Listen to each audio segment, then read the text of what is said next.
This is Amy Zimmer from Holland Hunter Realtors with your home tip of the week. For those who love to travel, especially to the same locales, buying a second home can be quite beneficial. Instead of securing a place to stay each time you plan a trip, you'll have your own private retreat to visit. You may be even able to use it as a rental property down the line. But for all of the obvious pros, it's important to remember that purchasing and owning another home isn't quite the same as the process you will likely go through when you buy your primary residence. There are other things you'll want to consider, from whether you can afford a second mortgage and any issues that will come up at tax time, to the type of home you want and any additional maintenance and other costs that will come into play. Consider the location.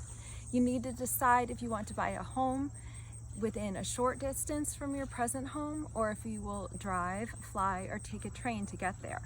How often do you plan to use the second home will have a direct bearing on its location. If it's a getaway house for the weekend, most likely you'll want this home within an easy commuting distance. If the second home is for a couple of family vacations a year, it can be farther away or located in another state or country. Try the location before you buy.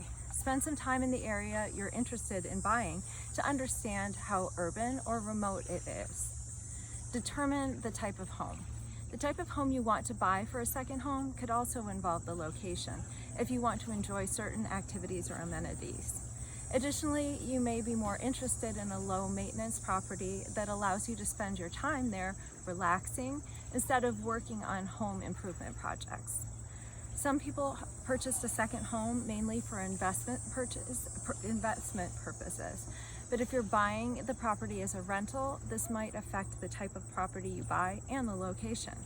Run a comparison of the mortgage, upkeep, and other costs and subtract it from the monthly rent you can expect to receive. Be accurate by using current market rents for that area for properties similar to yours. Make sure that some tenant damage won't eat up all of your profit, or that you won't put yourself in the red if the place is vacant for a couple months.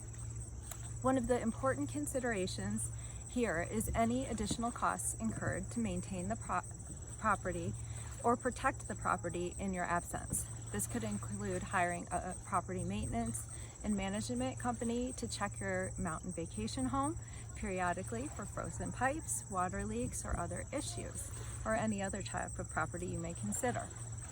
Know your price range and establish a maximum amount you're willing to pay to buy a second home.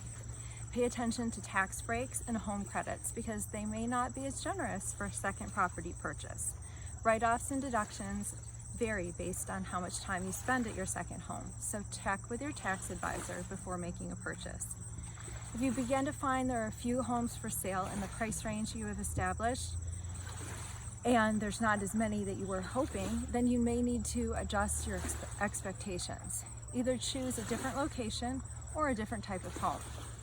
Find an experienced realtor. Look for a local real estate agent who represents buyers in the area you want to buy. Local is key because they're really going to know the property best.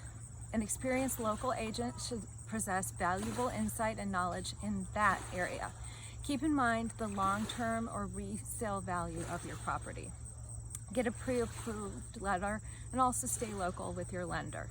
Your local real estate agent can probably refer you to a local lender. You'll fare better off with your offer if you use a lender that the seller and listing agent are familiar with. Keep in mind that you'll need to be able to qualify for a second mortgage on top of any existing home mortgage you may have.